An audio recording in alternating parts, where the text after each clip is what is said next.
Hello, welcome to another episode of Drinking with Comics. I'm Sean, and today I'm going to go through a pretty big pull I had and some stuff I got in the mail from friends and a Kickstarter. And first, we're going to deal with the beer. So here in Tennessee, it is actually almost 80 degrees. It has been for the last couple of days. It says after it was in the 30s and 40s over the weekend. So I'm pulling out my last can of Tiny Bomb. This is Wiseacre Brewing, which is in Memphis, Tennessee. It's their American Pilsner. It's 4.5% alcohol, so it's perfect session beer.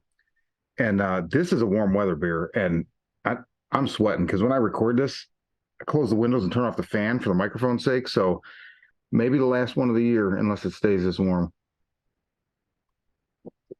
God damn. Do that one more time. Okay. So this week, I had a pretty big pull.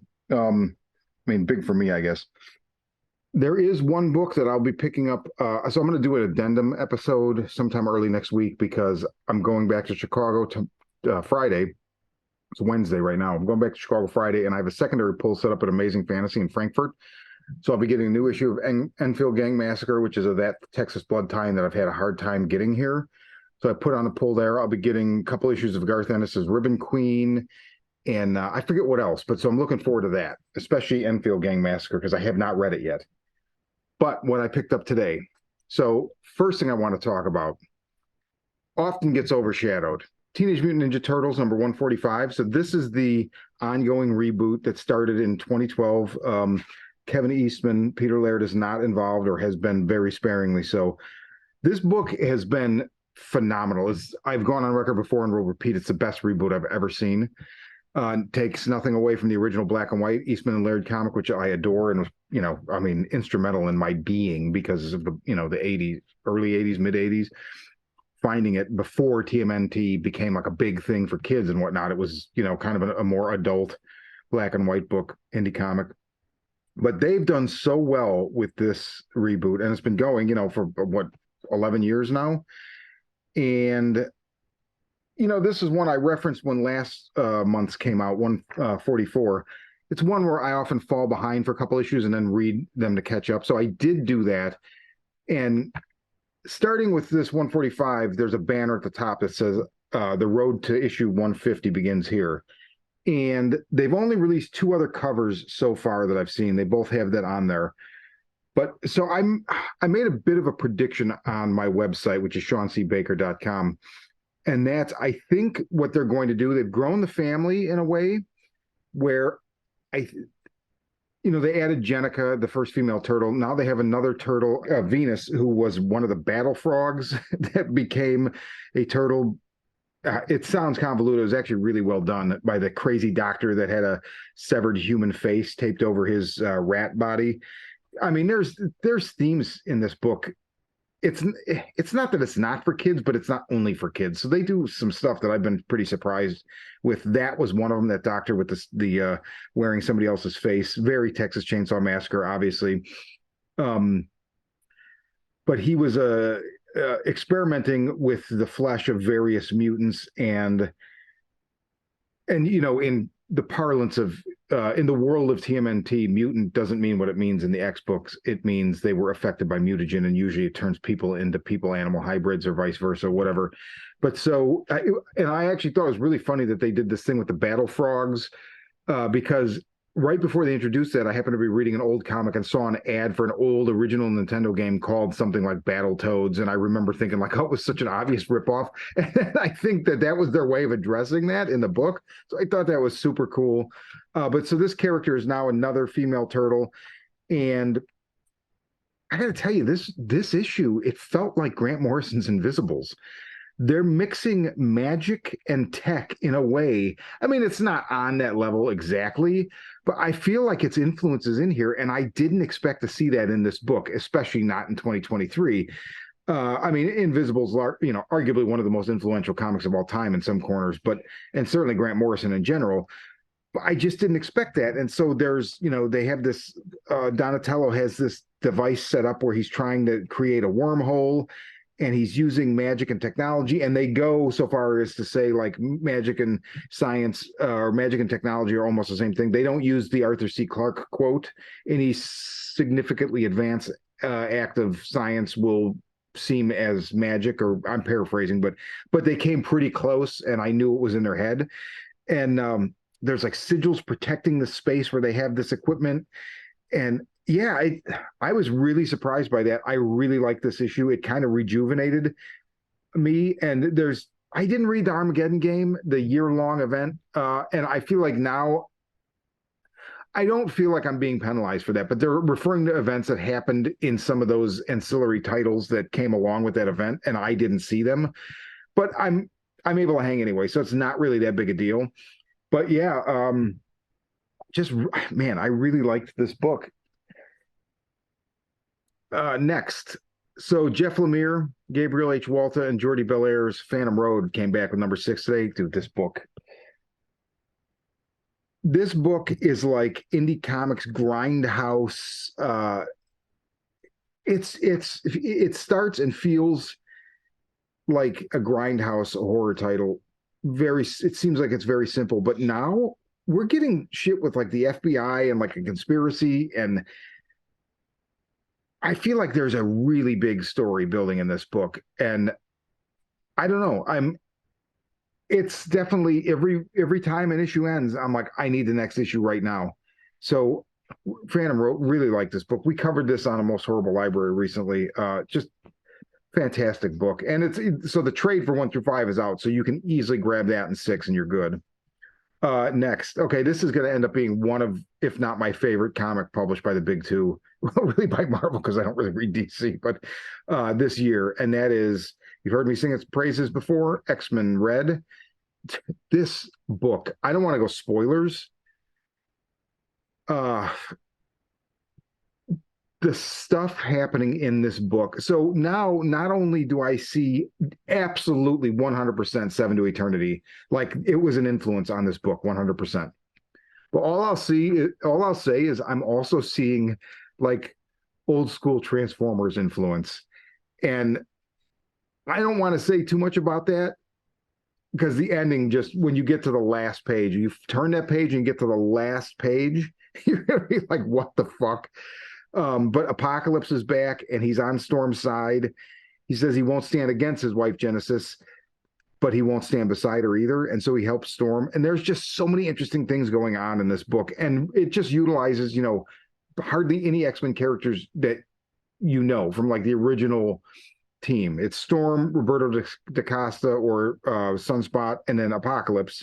Other than that, it's all Iraqi people, and then Nova, who I was never into the Cosmic Marvel stuff really, but I'm loving his character, and they're doing interesting things with him now. They definitely, I believe, answer the question, I posited last month. So are we building towards Apocalypse versus Uranos? No. At least that's not what it looks like from here. It looks like they gave a definitive answer to that. And I absolutely love this book, X-Men Red 17. Fantastic. Army of Darkness Forever, number 2, totally delivers on the promise of number 1. I'm glad I'm reading it. Tony Fleeks, hello, and you're awesome. Interesting thing to note here, without giving anything away, I don't really think there's anything to give away, but, the first one ends where they use the director's cut ending of Army of Darkness and the original ending. So the director's cut, Ash says the words wrong, takes too many drops of the potion, sleeps into like 2093. The original cut, he ends up back in 1992 at S-Mart. They're saying both are canon, and that Ash wakes up in 2093, and it's evil Ash that wakes up at the S-Mart in 1992. And they're kind of playing his character a little bit like at the beginning of Ash versus Evil Dead, the series, Ash gives a flashback as to how the Necronomicon got loose again. And it's because he brought home some like chick from the bar, got stoned, and they were all fucked up. And you got some poetry and read from the book. It's total Ash. There's setting Evil Ash up where you could maybe even believe that was him. I don't know. So I'm still curious to see if Ash vs. Evil Dead is canon to these. But either way, very much digging this book published by Dynamite on issue 2. Daniel Warren Johnson's Transformers. So this is for Robert Kirkman's Energon universe. This is issue 2. I really, really talked a lot about this last month with number one. I loved it. There is a great cameo in this. Um, and when you know an origin story as well as you do for the Transformers, it can sometimes be a little painstaking to have to sit through it again, right? But I feel like Daniel Warren Johnson seems like he's going to do enough stuff where it's going to be good. And also, I really feel like this is way more of an approach to the Transformers, like the cartoon, but also the Bob Budiansky original Marvel comics that started in '84. He wrote it until Simon Furman took over. Somewhere in I think the '40s, maybe '50s. I prefer Simon Furman stuff, but I always really like the Budiansky stuff because he had to introduce so many characters because they're basically selling a toy at that point in time, right? That was the original Transformers comic was a deal inked between Hasbro and Marvel for them to basically put out a monthly ad for their toys. So they had to populate it constantly. And he just, he killed characters left and right, introduced them and killed them, introduced them and killed them. I have a feeling we might be seeing very similar stuff here because we've got so many, generations, so many characters to get to, and they're starting with the original ones, Prime, Starscream, Bumblebee, Cliffjumper, Beachcomber, Ratchet, Skywarp. You want them to get, let's get to the arguably better characters or maybe more interesting. And I'm curious to see how he's going to do that, but I definitely feel like there's a faster pace here and that we're going to be moving along. There's some cool Starscream moments in this book, man. He kills some humans. But yeah, number two, great. And then last thing I picked up at my shop at Rick's Comic City in Clarksville today. So David Desmalchin's Count Crowley. There's been two series before this. It's Reluctant Vampire Hunter, and I forget what the other one is. And now the new one is another 4-issue. They're always 4-issue series. This is Mediocre Midnight Monster Hunter. And so I missed the ball on the first two. My co-host, Chris Saunders, on Most Horrible Library has been talking it up. You can go back and find that show where he talks about the original series. I didn't read it then. I don't really know why. I love the art. I love the premise. I just didn't jump on it. It was shortly before my move across country, so I was starting to slim down what I was buying. But I did buy some of the second series, but I had trouble getting them here, so I only have 1 and 4, so I need to fill that out. But at any rate, the point being, I haven't read the first two series, so normally I would just wait to read this until I have them. But because I knew I was going to record this, I figured, you know what? Let me see if it's a jumping on point.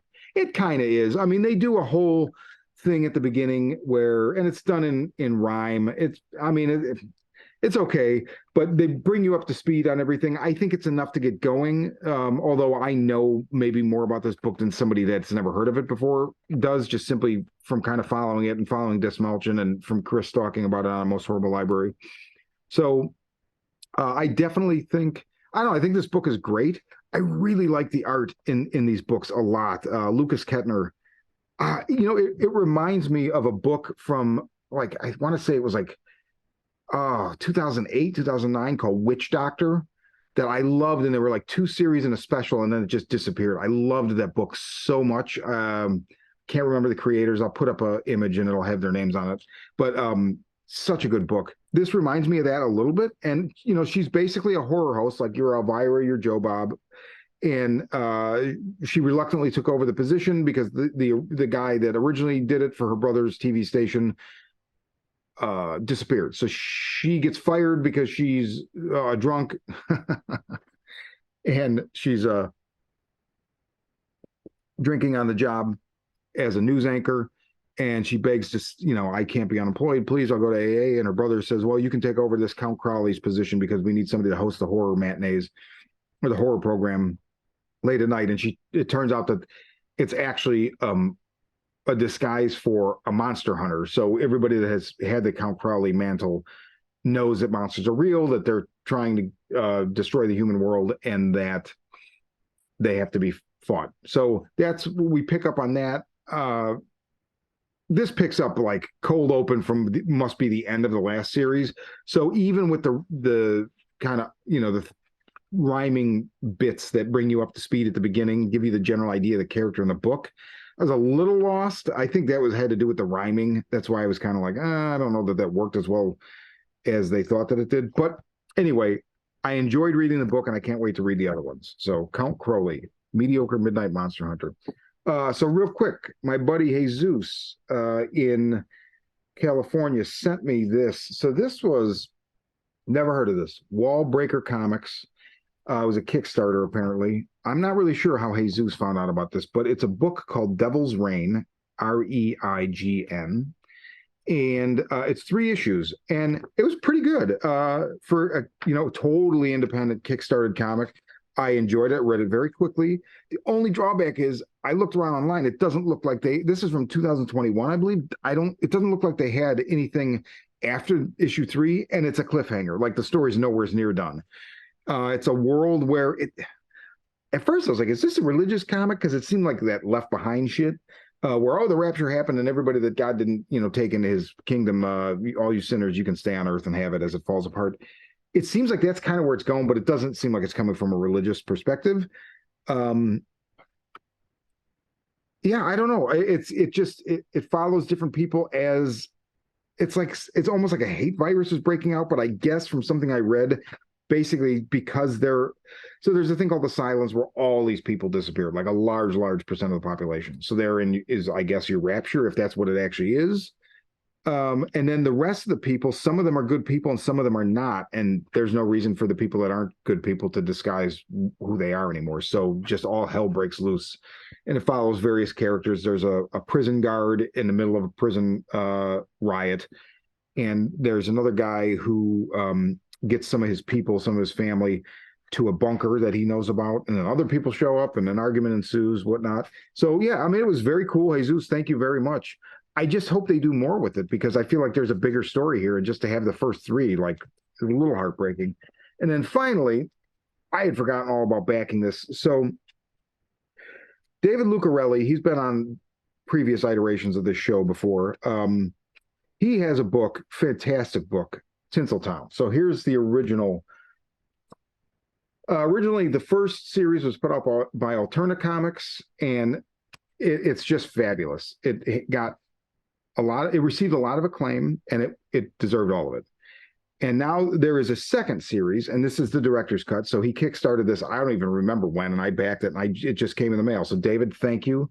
I can't wait to go back and read the original book and then read this. But yeah, this is based on.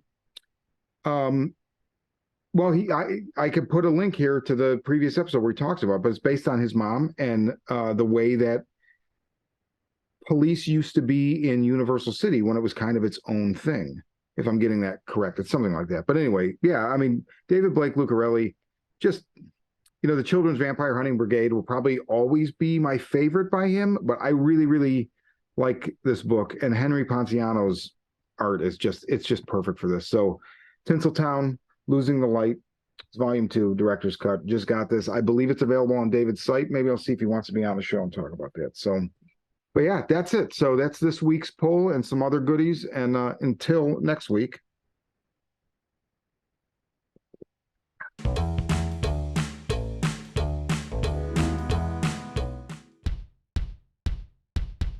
Hi, I'm Sean. Join me and my friends every week for the Horror Vision, where we talk about horror movies.